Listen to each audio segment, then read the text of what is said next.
کچھ ایسے کلمات پتہ لگ جائیں جو دعا کریں تو ایک تقویت ملے. استغفار جو ہے نا صحیح بہت بڑی چیز ہے. استغفار کے بہت سارے کلمات حدیث کے اندر آئے. ایک ہے استغفار رب اغفر لی وتب علی انک انت التواب الغفور. بہت شاندار استغفار ہے. قرآن مجید میں نہیں یہ حدیث میں حدیث رب اغفر لی وتب علی انک انت التواب الغفور. ٹھیک. ایک استغفر اللہ الذی لا الہ الا هو الحی القیوم واتوب الیہ. بالکل صحیح. یہ والا جو ہے نا استغفر اللہ الذی لا الہ الا هو الحی القیوم واتوب الیہ. اندازہ کیجئے کہ حدیث میں قرآن میں آتا ہے کہ جو شخص میدان جنگ سے فرار ہو نا اس پر اللہ کا غضب نازل ہوتا ہے. صحیح. یعنی میدان جنگ سے میدان جہاد سے جو شخص فرار ہو صحیح. اس پر اللہ کا غضب نازل. صحیح. اس قدر اس نے بڑا جرم کیا. نبی کریم صلی اللہ علیہ وسلم فرماتے ہیں کہ جو شخص سوچ سمجھ کر 3 دفعہ یہ پڑھ لے استغفر اللہ الذی لا الہ الا هو الحی القیوم واتوب الیہ، 3 دفعہ سوچ سمجھ کے پڑھ. نبی پاک صلی اللہ علیہ وسلم فرمایا اللہ تعالیٰ اس کے سارے گناہ معاف کر دیتا ہے چاہے وہ میدان جہاد سے فرار ہوا ہو. اللہ. اب اندازہ کریں پیچھے بات کیا رہ گئی. اللہ. یعنی اتنا بڑا اگر گناہ اس سے سرزد ہوا ہے اور وہ اللہ سے معافی مانگتا ہے استغفر اللہ الذی لا الہ الا هو الحی القیوم 3 دفعہ یہ کہتا ہے تو اللہ تعالیٰ اس کے سارے گناہ معاف کر دیتا ہے. پھر حدیث میں آتا ہے کہ سبحان اللہ و بحمدہ. صحیح. جو شخص یہ 100 دفعہ پڑھتا ہے صحیح. سبحان اللہ بس اتنا صحیح. اور اللہ تعالیٰ اس کے گناہ معاف کر دیتا ہے چاہے سمندر کی جھاگ کے برابر ہو. کیا یعنی جتنے بھی گناہ ہیں اللہ صحیح. تعالیٰ معاف کر دیتا ہے. بالکل ٹھیک. تو یہ اسی طرح جو اللہم اجرنی من النار ہے جی ہاں جی ہاں یہ 7 دفعہ اگر کوئی شخص صبح کے وقت پڑھ لے صحیح. 7 دفعہ شام کے وقت پڑھ لے صحیح. اگر اس دن میں اور اس رات میں اس کی موت آ جائے اللہ تعالیٰ جنت عطا فرما دے گا. پھر سید الاستغفار ہے. جی یہ تو میں سمجھتا ہوں شارٹ کٹس ہیں. ہاں. تو سید الاستغفار 1 دفعہ پڑھ لے اللہم انت ربی لا الہ الا انت خلقتنی. تو یہ 7 دفعہ یہ 1 دفعہ پڑھ لے. صحیح. دن کے کسی ایک حصے میں پڑھ لے اس دن فوت ہو گیا تو انشاءاللہ جنت میں چلا جائے گا. سبحان. رات کے کسی ایک حصے میں 1 دفعہ پڑھ لے سبحان. تو اس رات فوت ہو گیا تو جنت میں چلا جائے گا. تو گویا صبح و شام کے یہ اذکار میں یہ تو شارٹ کٹس ہیں صحیح. کہ اگر انسان یہ پڑھ لے صحیح. تو انشاءاللہ وہ جنت میں جائے گا. باقی جو انسان کو یہ خیالات آتے ہیں نا سائیکولوجیکلی انسان کو ریگریٹ ختم نہیں ہوتا جی یا گلٹ ختم نہیں ہوتا جی یا آپ کہہ لیجئے کہ اس کے وسوسے ختم نہیں ہوتے ایسے ہی. تو اس کے لیے ایک علاج نبی کریم صلی اللہ علیہ وسلم نے بتایا وہ ہے لا حول ولا قوت الا باللہ. واہ. بس اتنا. صحیح. اور اس کو اگر 100 دفعہ کوئی شخص پڑھ لے اچھا. لا حول ولا قوت الا باللہ. صحیح صحیح. لیکن پڑھنا کیسے ہے؟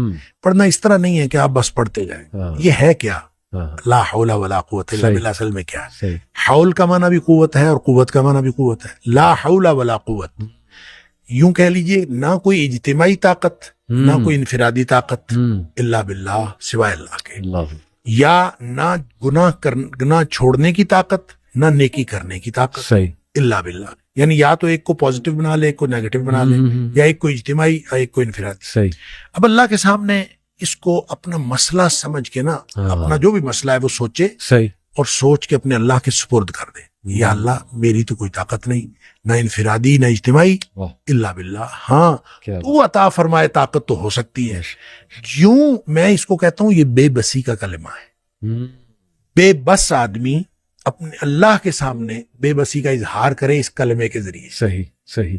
تو پھر یہ نبی پاک صلی اللہ علیہ وسلم نے فرمایا جس شخص نے کہا تھا نا مجھے وسوسے آتے ہیں جی آپ نے فرمایا لا حول ولا قوت الا باللہ پڑھا کر تیرے وسوسے بھی ختم ہو جائیں گے اور اس کے علاوہ اللہ تعالیٰ تیرے 100 مسئلے حل کر دے گا. واہ واہ. آپ اندازہ کریں سبحان. آپ اندازہ کریں ایک شخص کے 100 مسئلے ہوتے نہیں ہیں. صحیح صحیح. 2 نہیں تو 4 4 نہیں تو 6 صحیح. 6 نہیں تو 8 کیا اس بات. سے زیادہ مسئلے تو کسی کے ہوتے ہی نہیں. ایسے ہی. تو لا حول ولا قوت الا باللہ پڑھنے سے وسوسے بھی دور ہو جاتے ہیں اور اس کے علاوہ اور وسوسے جب حدیث میں اس کا لفظ وسوسے آتا ہے تو میں اس کا سمجھتا ہوں کہ اس سے مراد سائیکولوجیکل پرابلمز ہیں.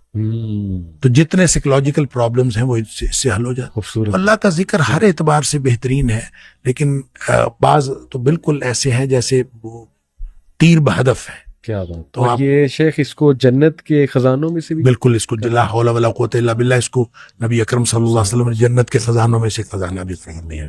اور جس کو جنت کا خزانہ مل جائے اس کو اور کیا چاہیے. آپ کو شاید میں نے یہ واقعہ پہلے سنایا ہو.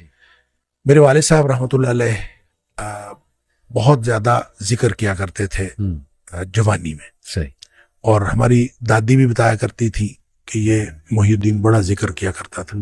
تو اس کے مختلف وہ جنگل میں چلے جاتے تھے، بعض اوقات اپنا ان کا تو طریقہ کار تھا. والد صاحب نے خود مجھے یہ واقعہ بتایا.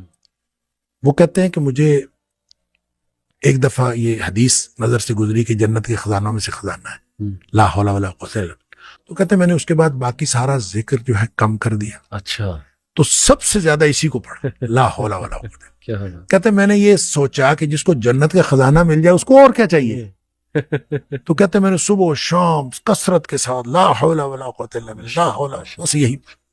اصل میں یہ بات والد صاحب نے مجھے اس سوال کے جواب میں بتائی تھی کہ والد صاحب نے کبھی بھی دنیاوی طور پر کوئی کاروبار، کوئی جاب نہیں کی. اچھا. نہ کوئی کاروبار کیا، صحیح، نہ کوئی جاب کی. صحیح صحیح. 16 بہن بھائی ہم تھے جن کو پالا ہے انہوں نے. تو میں نے ایک دفعہ ان سے پوچھا تھا کہ ابا جی آپ کو کبھی زندگی میں کاروبار کرنے کا خیال نہیں آیا؟ ان کا آیا تھا، ان کا کاروبار کا خیال آیا تھا جوانی میں. پھر انہوں نے یہ واقعہ بتایا. ان کا جب یہ میں لا حول ولا قوت الا باللہ بہت زیادہ پڑھتا، اس سے پہلے کہتے ہیں میں سوچا کرتا تھا کہ میں کوئی کاروبار کر لوں. تجارت کہتے ہیں مجھے بہت پسند تھی، اس لیے بھی پسند تھی کہ نبی پاک صلی اللہ علیہ وسلم کو تجارت پسند تھی، اور اس لیے بھی کہ نبی پاک صلی اللہ علیہ وسلم اس میں بہت زیادہ برکت ہے. صحیح. کہتے میں سوچا کرتا تھا، کیا نہیں کبھی. تو جب لا حول ولا قوت الا باللہ میں نے بہت زیادہ پڑھا، کہتے ایک دفعہ خواب میں مجھے اللہ تعالیٰ نے دکھایا کہ میرا یوں کر کے دھڑ جو ہے وہ آدھا کر دیا گیا. اچھا. آدھا کر کے مجھ سے الگ کر دیا گیا. اچھا. اور میرا آدھا دھڑ الگ ہو گیا، لیکن میں باقی کا پھر بھی مکمل ہوں. یعنی وہ آدھا دھڑ الگ کر دیا گیا ہے اور میں پھر بھی مکمل ہوں. صحیح. اور مجھے خواب میں ہی بتایا گیا، یہ سمجھایا گیا کہ تیری دنیا ہم نے تجھ سے الگ کر دی ہے. جنت مانگتے تھے نا اللہ، تو ہم نے تجھ سے تمہاری دنیا الگ کر دی ہے. تو والد صاحب یہ فرمایا کرتے تھے کہ اس کے بعد مجھے زندگی میں کاروبار کرنے کا خیال بھی نہیں آیا. اس سے پہلے خیال آتا تھا، کیا تو پہلے بھی نہیں تھا.